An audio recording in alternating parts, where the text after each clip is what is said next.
Hello everyone and welcome to Black Bear Golf Club, and this video in which we're going to take a look at the best hybrids of 2023.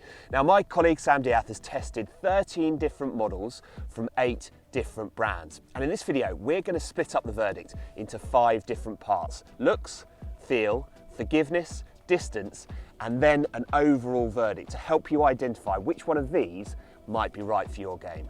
Right, let's get started.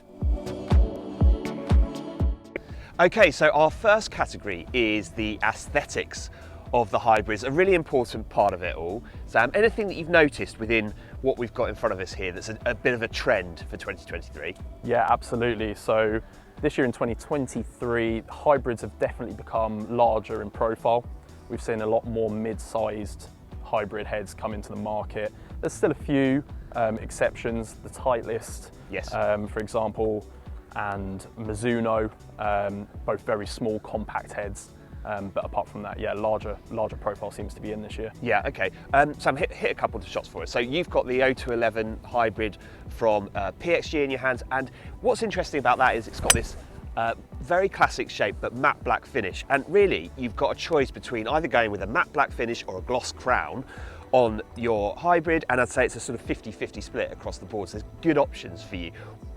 I find that when it comes to matte black versus gloss, that the gloss heads just feel like they look a little bit bigger. Is that a fair comment, do you think? Yeah, absolutely, yeah, and I think we see that here with the PXG. So it definitely looks smaller with a matte head, for whatever reason that may be, and that definitely runs true with a few of the models that we've got here. The Strixon and the Wilson also feature that matte black finish. The only one that kind of defies that logic would be the Ping, slightly larger profile head, and they've gone with the classic matte that we saw on the G425 as well. Looks really smart. Now, if you are after something that's really going to stand out this year, then let me introduce to you one particular model. It's from Yonex, and it's got quite a different finish to it, hasn't it, Sam? It does, yeah. So this one's a bit unique. There's a few factors that play a part in what defines this club, and that's the diagonal face grooves. So we saw that come in the E-Zone Elite 3 series. This is the E-Zone Elite 4, the newest range from Yonex. It's targeting beginner golf clubs or those looking for just a touch more help within their longer iron replacements. Yeah, and it's got a really smart shape, smart look to it. And it does come in at a little bit less than some of the other hybrids on the market. So if you're after a really good cost-effective option, go for that. But Sam, all important one, if I was going to push you, if you're going to pick just one of these based on looks, which one would you go for? Yeah, so I personally like a slightly more compact head, and a compact head that's come out this year that gives you all the forgiveness that you would need as a mid-handicapper as well would be the Mizuno STZ230 hybrid. Not that you are a mid-handicapper, Sam. Sam's a pro, but go on, hit one for us. Let's have a look at it and hear the strike on it. What you've got with this hybrid is a very classic shape.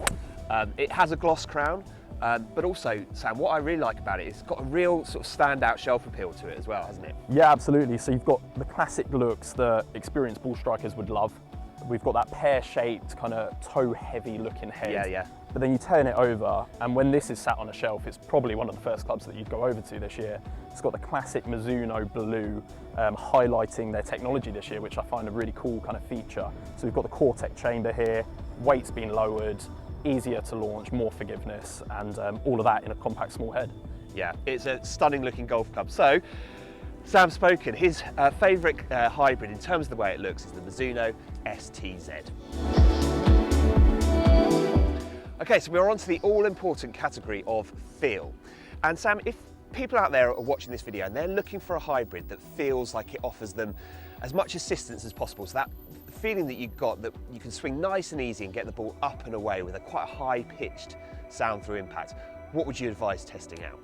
Yeah, so I think people look for different sounds and feels off golf clubs, and that's natural, it's all personal. But the one that kind of stands out for me is a slightly more tinny sound to it that we see in some of the drivers and metalwoods would be the Wilson Dynapower this year. It's definitely a louder sound than most hybrids that we've tested. Provides quite a powerful high ball flight, and the sound kind of amplifies that, exaggerates the feeling of power through the air. Yeah. Go on then, Sam, hit one for us. Hopefully you should be able to pick it up through the microphones, how it sounds, how it feels through the ball. Yeah, great shot. And to me, it still sounds like a really powerful strike through the ball, even though it is that little bit higher pitch. But for those players who want something a bit more muted, a bit more, I tend to think it feels more powerful through the ball. Other people find that it feels too dull, but that's all down to interpretation. What would you advise going for if you wanted that sort of more muted sound? Yeah, so I think the TaylorMade Stealth 2 this year definitely provides that more muted sound through the ball. Yeah. TaylorMade have also, they've been synonymous with a muted sound and drivers, and that's exaggerated now with the carbon face you've obviously got in Stealth 2 that was brought in last year.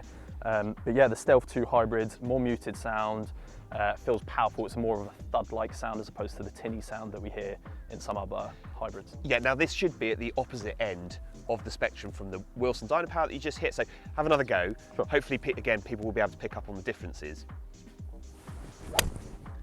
Yeah, great shot.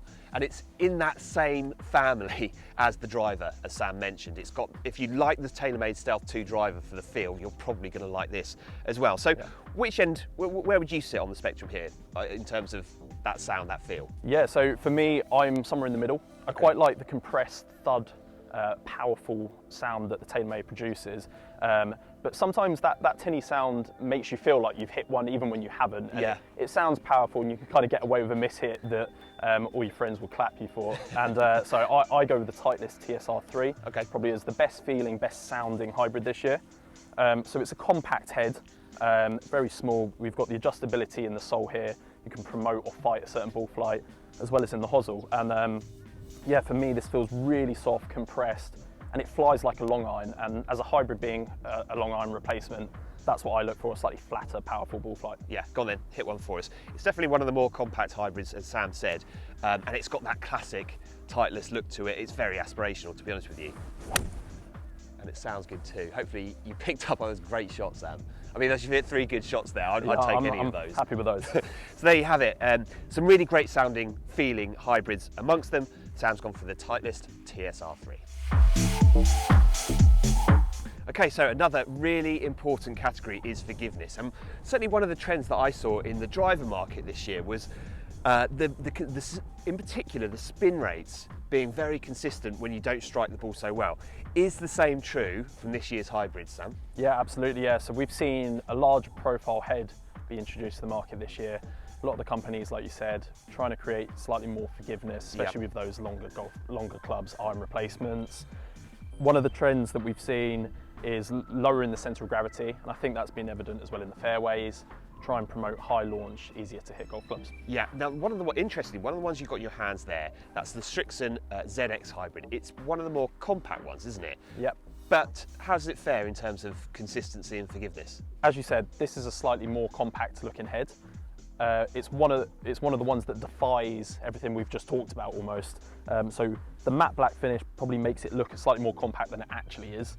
But through the turf, it's excellent. Still promotes a really high ball flight, and that's probably due to the rebound frame that they put in, varying the thickness across the face. Okay, now picking just one of these hybrids based on forgiveness, I appreciate it's going to be very difficult. But if I had to press you, which one would you go for? Yeah, so like you said, it is difficult this year. It's probably the hardest category to pick a winner, but ultimately we'll go with the Paradigm Callaway.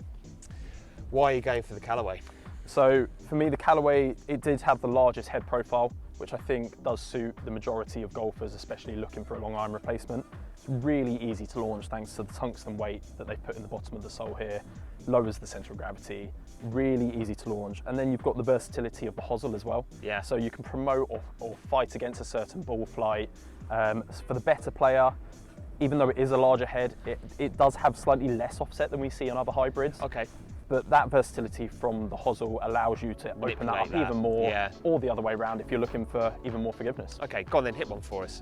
So I would say that if you haven't upgraded your hybrid for a few years, then certainly you're going to notice, I think, that added consistency. And it's particularly important here because when you're hitting into greens, you want that same ball flight. It's going to give you the control that you're after. Picking a winner in this category, as I said, very difficult, but Sam's gone for the Callaway Paradigm. Okay, so distance. Everybody wants golf clubs in their bag that go a long way. Sam, I know that from the testing that you've done, the conversations that we've had, there is a standout performer for you here. There is. Which one was it? So it was the Cobra King Tech. It was absolutely exceptional. Almost, I know we've talked about this before, but it sounds ridiculous, but it almost went too far. And the only benefit of that would be that we've got the adjustable hosel here, so you can kind of adapt to that, tweak the loft to make it higher or lower, therefore it can fit in your bag. But as a standard 19-degree model, I mean, I think I got carries of up to 248 yards, which is slightly obscene, but really enjoyed it. It's got the adjustable weights in here as well. We've got the titanium face and this carbon look on the head. But yeah, it produced ridiculous ball flight. A bit of a rocket. Go on then, Sam, hit one for us so we can see what it looks like. And as Sam mentioned, that distance is a really important part of the overall performance. Good shot. But when you're picking a hybrid, you need it to go a certain distance. It's not just all out distance.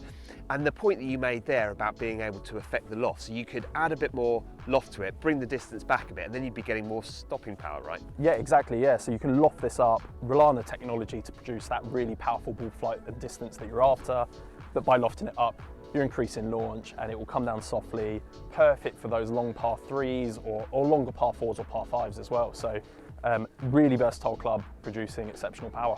Okay, so if you are looking for a hybrid from a distance standpoint, one to add to your test list is the Cobra King Tech.